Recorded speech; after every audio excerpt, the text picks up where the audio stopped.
JB. Welcome to Photo Critic TV, folks. Episode number 18. Welcome.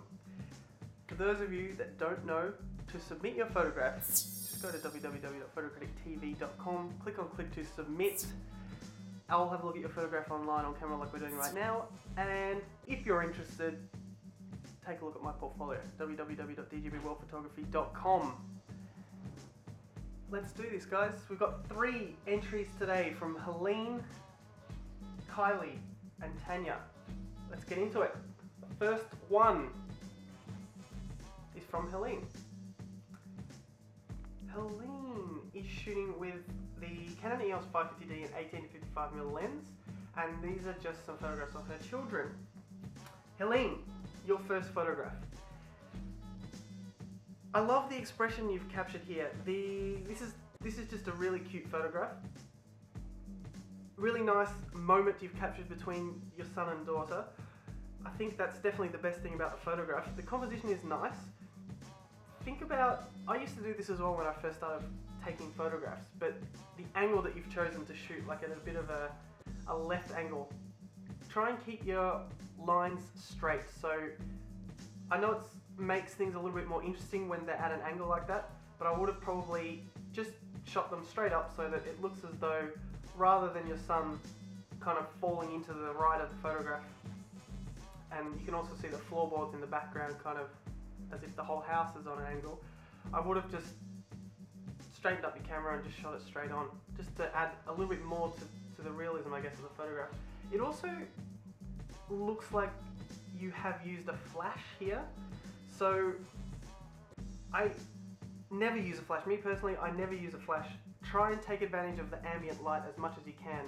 The only reason I say that is we only use a flash in emergencies, or unless we're trying to create a certain feel in the photograph. If you're just using the on-camera flash, it's not good enough to create that feel, to create that natural feel that we want. So turn off your flash, increase the ISO, and make use of the ambient light. Thank you, Helene. I really like this photograph. Let's go to the next one. Another really cool shot here. You've done well capturing the moment.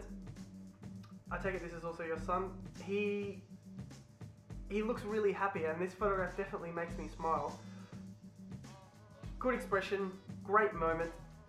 The problem with this photograph I see is that the background is very distracting. So we really want to try and simplify this by, in this case, we could use a lower depth of field so that we can defocus the background more, and also try and reframe the photograph. Move around so that there's less distractions going on here. So for me at the moment, there's a yellow bin in the background. That's quite distracting. There's a few people. There's a guy with a red top on at the back there, a lady with a blue shirt. I can see a red car and another car there. I would have framed that out. So I would have maybe actually got, in this particular case, stood up a little bit higher and shot down so that we could just see the brick wall here going off to the right hand side. And also, I maybe would have moved the boy a little bit, because at the moment where he's sitting is not directly in the center and not enough to the left so that's on one of the third lines, which is considered most pleasing to the eye. So I maybe would have moved him a little bit more to the left. So think about the placement of the subject and eliminating distractions here, because that's really what we're trying to do. Thank you, Helene. Let's go to the third photograph, which means it's time for Aaron. OTB on photograph 3, Aaron. What up? What's this? Can we just get this one? No. If you don't know, this is what we do with Aaron. Every episode, photograph 3, I go to Aaron. He's never seen this photograph before. Off the bat, beyond the frame, what does Aaron think? Are you ready for this? Yeah, alright, give it to me. Okay, here we go. Helene, prepare yourself. Here it is. 7 seconds.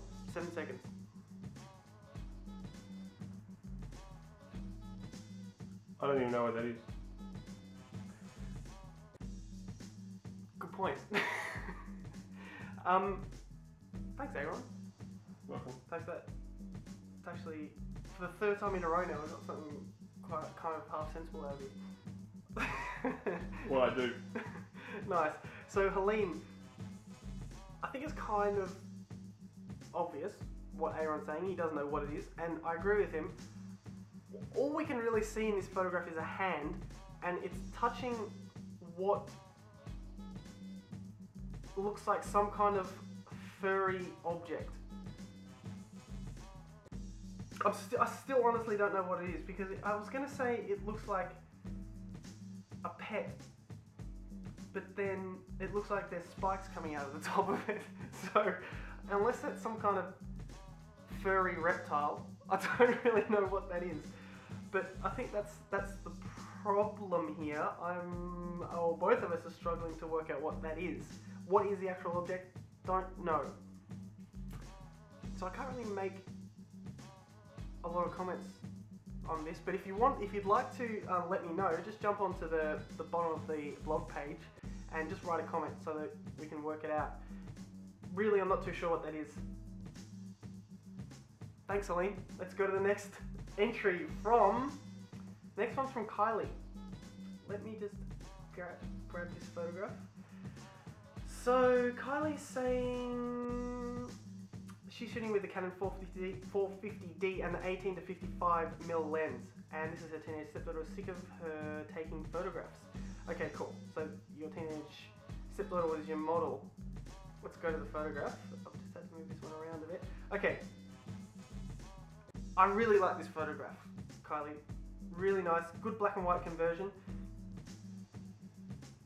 Love the lighting, and the expression is really nice as well. It's a very simple photograph. I think that's the first thing I like about it. There's no distractions. It's a nice clean portrait. Two things I would have done. I'm not sure what your lighting source is here. If that's a flash and if you have control over it, I would have moved the bright spot more up to her eyes rather than having it dead center on her nose, just so that we can bring more attention to her eyes. And also I probably would have moved the camera down a bit so that her eyes are a little bit higher up. There's nothing wrong with cutting off a little bit of the top of the head if you want to place her eyes on the top third line. So think about the rule of thirds, place points of interest on the third lines, and in this case the point of interest is her eyes. So lighting's really nice, good black and white conversion, good post-processing, but those two things I think are the only two things I can think of. So thank you very much for that, Kylie. Let's go to the last entry. Tanya. Tanya is... we don't know what sort of camera she's got, that's okay. This was taken in Northern Territory. So Tanya, really cool photograph here. The first thing I want to know, I'd like to know what this would have looked like in colour. So normally, the reason we convert photographs to black and white, well, the reason I convert photographs to black and white is because I find the colours distracting and we want to emphasise the structure. So I don't know if that will be the case here. Cool moment. I like the dust, good placement of the subject, nice light. Can't think of anything too bad about this, Tanya. That's a nice photograph. You know what? I'm going to get another quick opinion from Aaron. Oh, You awake? sorry, I fall asleep. I can't believe this guy. Alright, what do you think about that? I want a sensible opinion. Actually, hang on, wait a sec. Where do you think Tanya can improve? That's my direct question to you, Aaron. Now, first of all, treasure this moment, because it's not going to happen very often. Yeah, right. Alright, what do you think? Where can she improve? Yeah. She didn't get the guy stacking in the background. What guy in the background? Beyond the frame.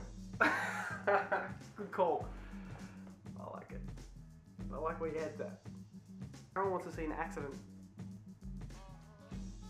Tanya, I can't think of anything bad to say about this photograph. Thank you very much. Thank you, everybody. That's it for episode 18. I'll catch you next time.